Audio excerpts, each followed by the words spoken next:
Hello and welcome back to the Growth Circle podcast. I am your host, Lincoln Amstutz. Today, I'm going to be tackling the topic of how to buy your first investment property. I have been investing myself for over 3-4 years now in rental property and adding more to my portfolio, and wanted to share how I got started, a case study of my first deal, as well as just an overall step-by-step on how anybody can get into their first real estate deal, their first investment property for a rental specifically. This same exact strategy would work if you're looking to buy a property to do a flip. There's actually just going to be maybe fewer steps in that or slightly different steps. But today I'm going to focus specifically on adding a rental property for the first time. And the main strategy that I have followed is what is coined as the BRRR strategy: buy, renovate, rent, refinance, repeat. This is the 5-part process into doing a deal on an investment property that you are keeping. And I'll say it again: buy, renovate, rent, refinance, and repeat. And there are 3 things that Brandon Turner of Bigger Pockets has coined are needed to do a deal. And the 3 that he gives are: you need the money, you need the hustle, and you need the knowledge. You don't have to have all 3, but you got to have at least 2. And you can go and find that third in somebody else that has it. I'm going to make a slight variation of that today for 3 things that you need to do a deal. And that's still money, that's still hustle. I'm going to combine hustle and know-how and that knowledge together. And then the third I'd say is the deal itself. Because to me, the deal is such a crucial part of the process in finding a good property, finding something that you're actually going to be able to make money on. So that deal is the third part. I'm going to break those down, and let's actually jump into the first of those 3 things that you need to get your first investment property is the deal. Where are you going to get the deal? Well, one, like I did, you can go out and find it yourself, off market, direct to that property owner. I did so through just a cold call. I got a list of properties in my area. I believe it was a vacancy list because this lady on the property that I bought had recently moved, or she was out of the city, and her daughter recently moved out of this house. She no longer needed it. So it was a vacancy list that I called, cold call, met her out there, and got under contract. So one way you can find the deal is yourself through cold calling, emails, door knocking, online ads, billboards, all those variety of methods. You can also get that deal through another wholesaler, somebody that went through all of that time and energy to find it themselves. They're going to mark it up a little bit, but you can still get a great deal that way. You can find some deals off the MLS still from other investors in your network. Those are the variety of ways that you can find the deal. So you've got to have a good deal first, got to have a great property. The second aspect is the hustle and the knowledge, the putting the pieces together of, I know how the deal works from A to Z. I understand it, and I'm willing to put in the work to go find that deal, to go find that money, to get a contractor in there to fix it up, to talk to the title company, to handle the holding costs, the whole process. You got to have the hustle and the time to put into this. There's some people that simply just want to invest money passively. Maybe they even have connections to get good deals and they have the money, but they don't want to put the time and the hustle and the energy into it. That's what you've got to have if you're wanting to do your first investment deal and you don't have money. So let's jump into that. Before we do, a little bit more on the hustle side. So that's going to be the overall process of how the deal works. Like I said, of how do I make an offer? How do I run the numbers to get to that offer? What's this property going to be worth? What's the rehab that's going to be necessary? And what can I expect on a refinance? What will it appraise for on the back end? You've got to know how to deal with contracts. You have to have a real estate contract if you're going to buy it off market, or if you're going to buy it from somebody else. You at least need to be familiar with contracts and how that works. Title companies, the rehab process, the financing process. These are all things you have to know how they work. And then the third thing that you need to do a deal, we've got the deal itself, the hustle, and then the third is the money. And this one's going to be very dependent upon how much money you have to invest. Maybe you have a fair amount, maybe 20,000, 50,000, 100,000. You can nearly do a deal completely funded yourself. On the other side, you have no money or next to no money. There's still a strategy for that. So it's going to depend on how much you have, and that's how you're going to have more money invested in this deal the more you borrow naturally versus if you bring it all yourself, but it's all possible. So what's normal is to get an 80% loan from a private party person or a bank, and you bring 20% down. And generally, if you're bringing 80%, they will fund 100% of the rehab. So if it's a $100,000 house, they're bringing 80,000 plus the rehab, you need 20K. And that's pretty standard. Now, if you're saying, I don't have $20,000, how am I going to get into that first property? Well, if the deal's good enough and you're comfortable enough with leveraging out 100% of that property, you can get 80% from a bank, and then you can go find somebody that you know has money, that you know has private cash capital, and offer to make them a second lien holder on that property, and you do a secondary loan with them for that 20,000. I do this nearly on all of the deals that I work with nowadays, is either 100% financing on the first loan or 80% and another 20%, so that I don't have to have my own money in the deal. So you go and find some private cash for that second loan, and then the bank or private money for the first, and now you're fully financed on that deal. So those are the three pieces: the money, the hustle, the deal. Now, you can also partner with another person, one, to reduce risk because you are sharing that with somebody else, but maybe, and I'm talking about an official partnership, like you have a joint LLC together that you are 50% owner, they're 50% owner, that kind of a partnership.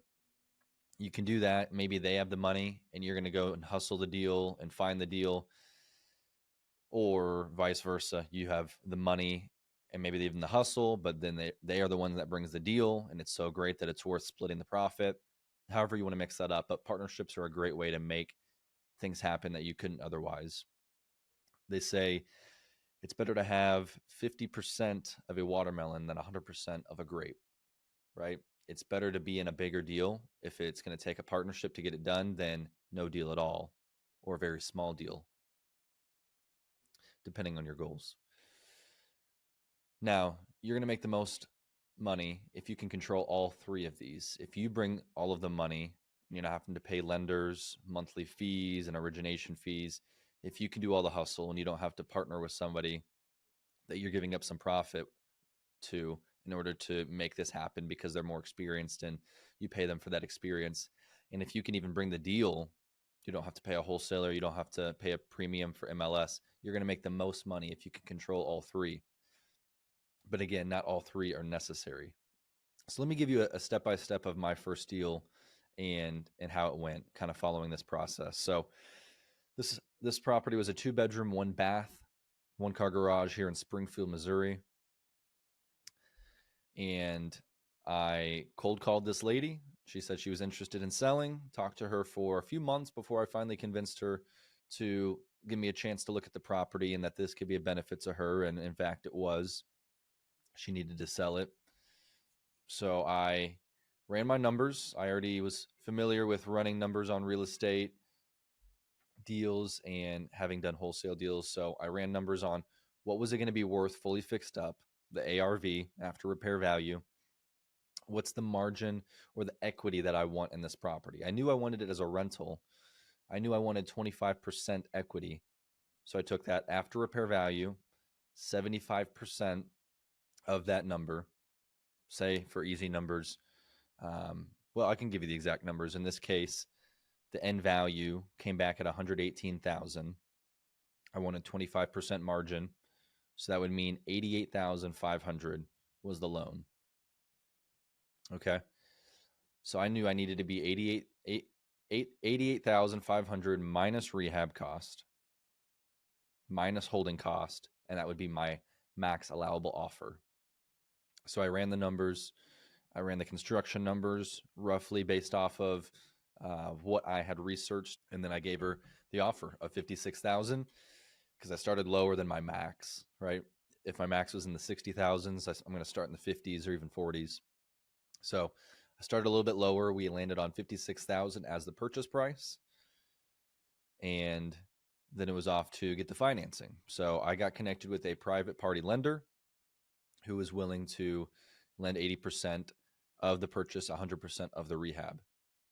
I met him at a local real estate investor group meetup. I just was referred to him by somebody else, and he worked out great. Was able to give the money and brought the money to closing. I got the property under contract. We closed about 30 days later. He brought the money. I brought 20% down on this. And then I met up with my contractor at the property once I owned it. Now, if you're not as comfortable running rehab numbers and you don't know the construction costs quite as well, you can bring your contractor to that initial meeting when you're viewing the property and get a quote from them on what they expect those rehab costs to be. And I recommend paying them if you're going to do that, or at least giving them the job and not using somebody else. That way it's worth their time.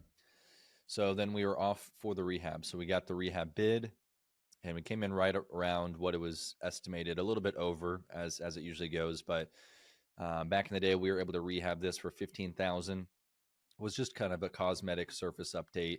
Did not need too much. So we rehabbed it for $15,000. That took about a month. I had $2,000 in holding cost. So paying that loan, private party lender, the utilities and such, $2,000 in holding cost. So with a $56,000 purchase, $15K rehab, $2,000 holding cost, I was all in for $73,000. And then after that, I went ahead and took my finished product that we had completed the rehab on this property, took all of the information to a bank that was willing to do a commercial loan. And so they went ahead and ordered an appraisal. The appraisal came back at $118,000. Like I mentioned, they were willing to lend 75% of that so that I could have 25% equity. It was a safe investment for them.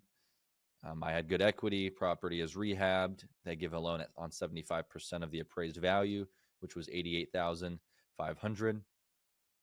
So I walked away with $15,500 in my pocket when we did the refinance, because I was able to get the $88,500, pay off my initial lender, all of the construction, rehab, holding cost that I was all in for $73,000. I paid all that off. Was left with $15,500 that I was able to keep with a fully renovated property with 25% equity that immediately got rented for $940 a month and has cash flowed $150 or so every month since then. So that was my first rental and the way I went about it. Again, you could do 100% financing if you didn't have all that money. You could find that deal from somebody else if you are not a deal finder yourself. You could even partner with somebody if you don't have all the know-how and the hustle. But you're going to need those three things in order to make a deal happen. So I would say absolutely learn about what makes a good investment property. And I'll probably do a later video on that, on where to look location-wise, type of property, single family versus commercial, size, 2-bed versus 3-bed versus 4-bed, long-term rental versus nightly rental. There's a lot of different variations in the property itself, but you can't go wrong with the single family property. There's always going to be renters that need that, as long as it's in a growing market in a good location. So there's other factors to look at on the deal itself. But as far as how to find your money, find your deal, and have the hustle to put it together, that's all I've got for you guys. Thank you so much for watching and listening. If you found value from this, I'd appreciate you leaving a review and giving us a 5-star rating on this video. I will catch you on the next one. Thanks.